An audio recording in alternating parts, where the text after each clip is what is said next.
में भगवान श्री राम ने रावण को मरणासन्न अवस्था में पहुंचा दिया, तब उन्होंने लक्ष्मण से कहा कि इस संसार से नीति, राजनीति और शक्ति का महान पंडित विदा ले रहा है। तुम उसके पास जाओ और उससे जीवन की कुछ ऐसी शिक्षा ले लो जो कोई और नहीं दे सकता।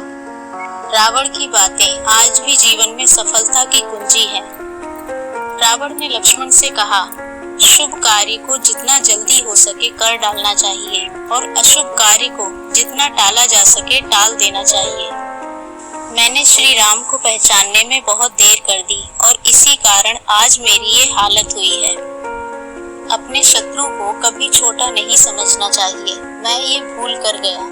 मैंने जिन्हें साधारण वानर और भालू समझा, उन्होंने मेरी पूरी सेना को खत्म कर दिया।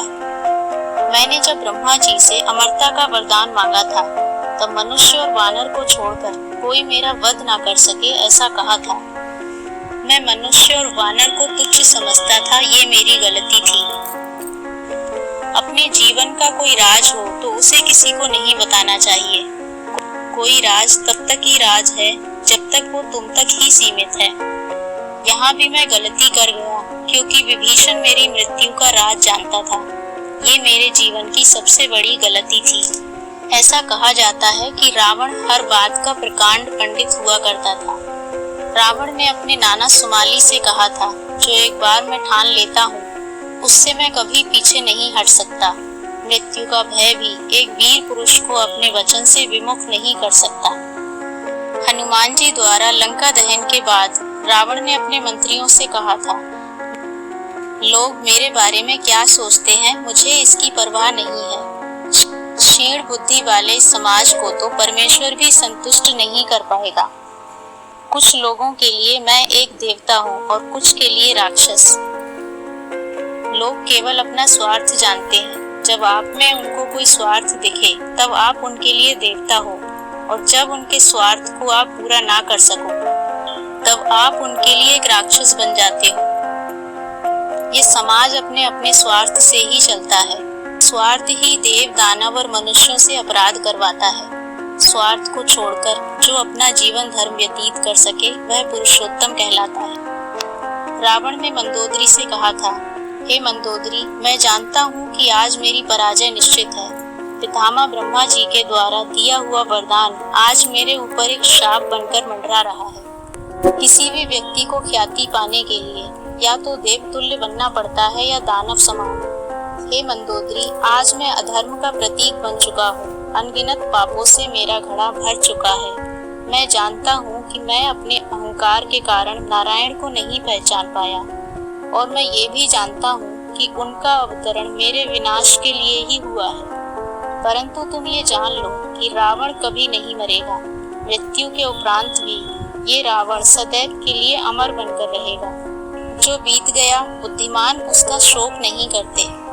जब रावण की सेना को प्रभु श्री राम की वानर सेना ने क्षति पहुंचाई, तब रावण ने लंका को संकट से बचाने के लिए कुंभकर्ण को जगा दिया।